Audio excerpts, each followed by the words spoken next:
বোলপুরের লাইক বাজারে তৃণমূল নেতার বাড়ি লক্ষ্য করে বোমাবাজির অভিযোগ। কঙ্কালীতলা পঞ্চায়েতের তৃণমূলের কনভেনর আলিফ শেখের গ্যারেজের সামনে বোমা ছুড়ে দুষ্কৃতীরা, এমনটাই অভিযোগ তৃণমূল নেতার। তিনি কাজল শেখ অনুগামী বলে পরিচিত। আর এই এলাকাতে কঙ্কালীতলা পঞ্চায়েতের উপপ্রধান তথা অনুব্রত ঘনিষ্ঠ মামুন শেখের বাড়ি লক্ষ্য করেও মাস খানেক আগে বোমাবাজির অভিযোগ উঠেছিল। আবারও ওই অঞ্চলে এবার কনভেনরের বাড়িতে বোমাবাজির ঘটনায় আতঙ্কিত হয়ে পড়েন এলাকার মানুষজন। বোলপুরের লাইক বাজারে তৃণমূল নেতার বাড়ি লক্ষ্য করে বোমাবাজির অভিযোগে চাঞ্চল্য। কঙ্কালীতলা পঞ্চায়েতের তৃণমূল কনভেনর আলিফ শেখের গ্যারেজের সামনে বোমা ছুড়ে দুষ্কৃতীরা, এমনটাই অভিযোগ তৃণমূল নেতার।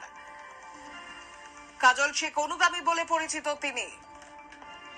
এই এলাকাতেই কঙ্কালীতলা পঞ্চায়েতের উপপ্রধান তথা অনুব্রত ঘনিষ্ঠ মামুন শেখের বাড়ি লক্ষ্য করেও মাসখানেক আগেই বোমাবাজির অভিযোগ উঠেছিল। আবারও ওই অঞ্চলে এবার কনভেনরের বাড়িতে বোমাবাজির ঘটনায় আতঙ্কিত সেখানকার মানুষ। প্রতিনিধি সৌতিক চক্রবর্তী আমার সঙ্গে রয়েছেন টেলিফোন লাইনে।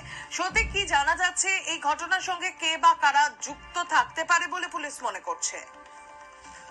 কে বা কারা এই ঘটনার সঙ্গে জড়িত সেই বিষয়টি কিন্তু এখনো পর্যন্ত স্পষ্ট নয়। সেটা কিন্তু খতিয়ে দেখছে শান্তিরক্ষা পুলিশ আধিকারিকরা। দেখো যে বোলপুরের যে লাইট বাজার এলাকা রয়েছে, সেই লাইট বাজারে কিন্তু তৃণমূল নেতার বাড়ি লক্ষ্য করে বোমাবাজি হয়েছে গতকাল রাত্রে। অভিযোগ উঠেছে কঙ্কালীতলা পঞ্চায়েতের যে তৃণমূলের যে কনভেনর আলেফ শেখ, সে আলেফ শেখের বাড়ির যে গ্যারেজ রয়েছে, সেই গ্যারেজের সামনে বোমা ছুড়ে দুষ্কৃতিকারীরা এমন কিন্তু অভিযোগ উঠেছে।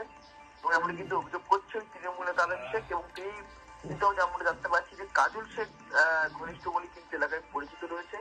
এবং তুমি জানো যে এই ঘটনায় রীতিমতো কিন্তু এটা চাঞ্চল্য সৃষ্টি হয়েছে, আতঙ্কিত হয়ে পড়েছে এলাকাবাসীরা। কারণ কাল যদি বোমাবাজিকে কেন্দ্র করে একটা যথেষ্ট পরিমাণে কিন্তু চাপা উত্তেজনা রয়েছে আজকে সকালে। এবং বোমাবাজি যে হয়েছে তার দাগ কিন্তু স্পষ্ট রয়েছে। বোমায় পোড়া সুতলি দড়ি কিন্তু এদিক ওদিক ছড়িয়ে ছিটিয়ে রয়েছে।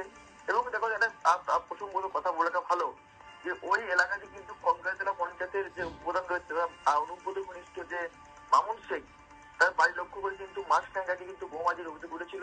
আবারও এই অঞ্চলে আবারও কনভেনরের বাড়িতে, আলেফ শেখের বাড়িতে বোমাবাজির ঘটনায় রীতিমধ্যে কিন্তু আতঙ্কিত হয়ে পড়েছে তৃণমূল নেতার পরিবারটি।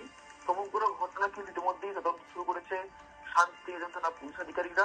কে বা কারা এই ঘটনার সঙ্গে জড়িত সে বিষয়টি কিন্তু খুব শীঘ্রই বেরিয়ে আসবে বলে কিন্তু পুলিশ আশ্বস্ত করছে। ধন্যবাদ তোমাকে সৌতিক। কথা বলছিলাম প্রতিনিধি সৌতিক চক্রবর্তীর সঙ্গে।